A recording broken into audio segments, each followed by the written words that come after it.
So really happy with the results there with the accuracy for such a budget rifle.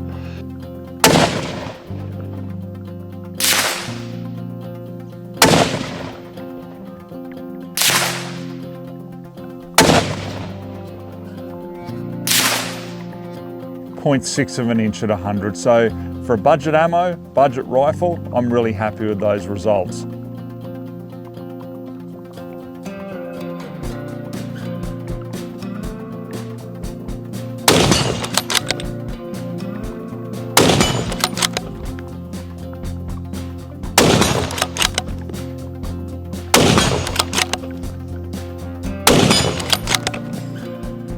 Hey guys, and welcome to Aussie Reviews. Today I'm checking out the Remington 783 HBT rifle in 308. The HBT stands for Heavy Barrel Threaded Rifle. Now the model 783 is a budget model from Remington. They introduced it first in 2013, and like a lot of other manufacturers have done, like Ruger, you know, with the introduction of the American and others, there's really a lot of manufacturers catering to that real budget entry-level rifle. So I thought, okay, let's get a hold of one of these, put it through its paces, and just see what we can achieve, you know, with such a budget rifle. So we'll give you a run-by of it to start with, guys. I actually really like the look of the rifle. I think it looks great. Just like the Ruger American Ranch, I like the look of those rifles as well, with this flat dark earth. So yeah, the 783 in this color kind of had me liking it from the get-go. So how much does it weigh being a heavy barrel? It's only 7 pounds or 3.18 kilo, which is fairly lightweight when you think about it, when you start talking about heavy barrels. But that's because the barrel is shorter. We're at 16.5 inches, okay? So it's got a heavy contour. Matte black in finish. It's a carbon steel barrel, and the way they do the rifling is the economical button rifling. For 308, we've got a 1 in 10 inch twist, and it is threaded at the end there for 5/8 by 24. Coming back to the receiver, it comes with the pick rail there on top, and I've got even a very budget Chinese made Burris on top, which is the full field 4, 2.5 to 10 by 42 optic. The action on it is actually really smooth. You know, I was actually really surprised. Is it a ticker? No, it's not. But I tell you what, it's not bad. And when you cycle it up to the shoulder and just dry fire it in general, I really rate the feel of the rifle. Safety on the side, really basic. Push back to put it on safe. You can still cycle the action, but naturally you can't fire. Forward, and you can fire. And I tell you what, that is a crisp trigger too. The trigger on these are almost like a Savage AccuTrigger or even the Ruger American trigger copy. You know, you've got this safety in the middle of the trigger blade there. So what they call it is the Crossfire trigger from Remington. So it's fully adjustable, single stage trigger from 2.5 to 5 pounds. This one here is breaking on the lightest setting at that 2.5 pounds. So yeah, I'm really happy with it. I wouldn't want to go any lighter than that. Now the bolt has got dual locking lugs at the front. We've got a 90-degree throw on it. But as I said, it feels really good, the action on this. Oversized bolt knob there. And the magazine is a flush, detachable 4-shot magazine for 308. The good thing about it though, guys, is you can load through the top with this, similar to like an AR mag, or you could push down and slide it, you know, under the lips there. Now, if that's not enough for you, Lucky 13 do make the single stack 10-round magazine for this rifle. So I've got that as well, and I'll demonstrate that once we get out on the farm. Now the synthetic stock on it, we've got a bit of a rough texture for the grip there. It's a flat dark earth, like I say. It does come with sling attachments for the front and the rear, but I just haven't put them on, that's all. It's also dual pillar bedded, and we've got a very interesting recoil pad. And why I say it is it's actually fairly squishy. So they call it the Supercell recoil pad, and they do state that it reduces felt recoil by up to 50%, but we'll obviously test that out in this review and see how we go. So guys, that's pretty much all that I can tell you about it. Obviously made in the USA, being Remington. So let's get out on the farm now. I'll run you through the ammo that I've got to test for this, and we'll see how it performs. Okay guys, let's run through the ammo that we're going to put through the Remington. We'll start off with the 110 grain TAP. Now, I've pretty much selected most budget ammo that I had, on hand. After this, we've got 130 grain from Federal, the bulk pack. Then we've got 135 grain from ADI. Then we've got the 150 grain Sellier Bellot, and then the 150 grain PPU. Now, I've got a good wide range here of bullet weight in fairly budget factory ammo. Yes, the TAP is pretty expensive, but at the time when I got this, it was on a bulk buy and, it wasn't too bad. But I just want to see how we go with that lighter grain projectile and then move right up to 150. So guys, 4-round magazine, as I say, so we'll put 3 shots in it. Got a target out there at 100, and hopefully we can get lucky with one of the budget ammos through this budget rifle. So let's see how we go.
Okay, so we started off with the 110 grain TAP, and we're going to come in at about 1.3 inches, 1.4.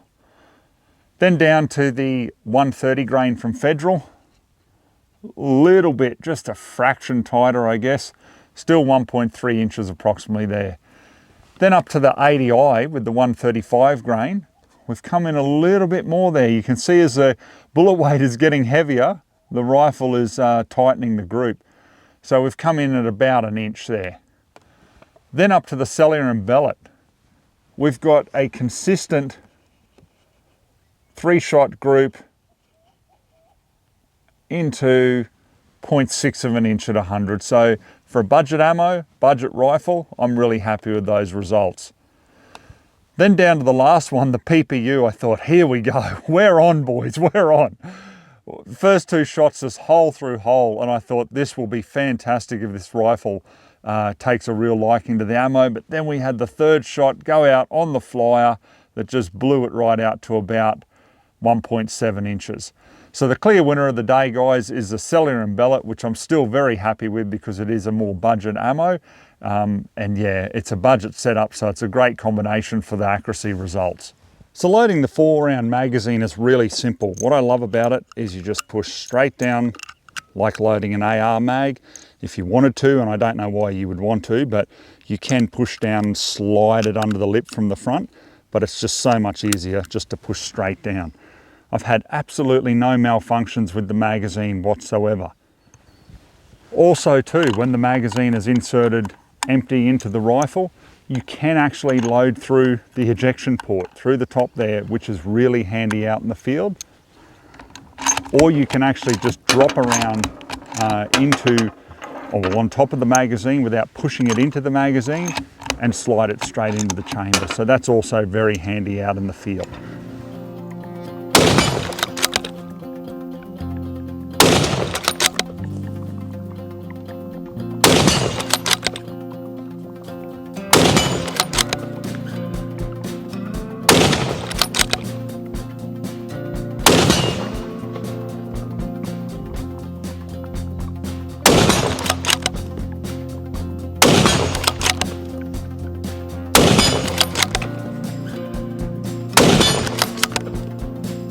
Okay guys, I'm going to wrap up my final thoughts on the Remington 783 rifle.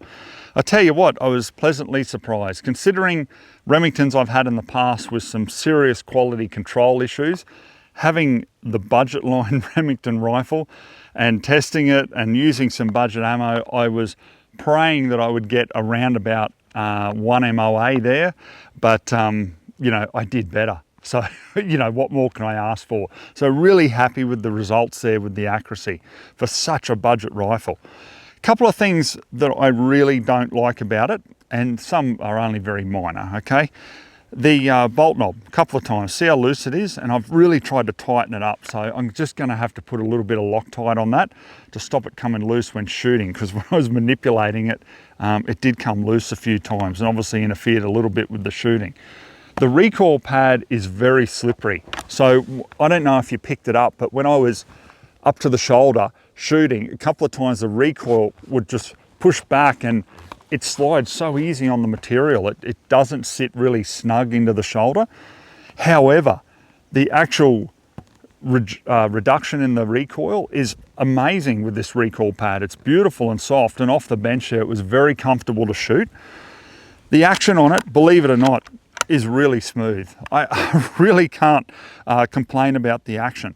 The trigger, you know, able to get that down to, you know, a nice crisp, just over 2 pound trigger.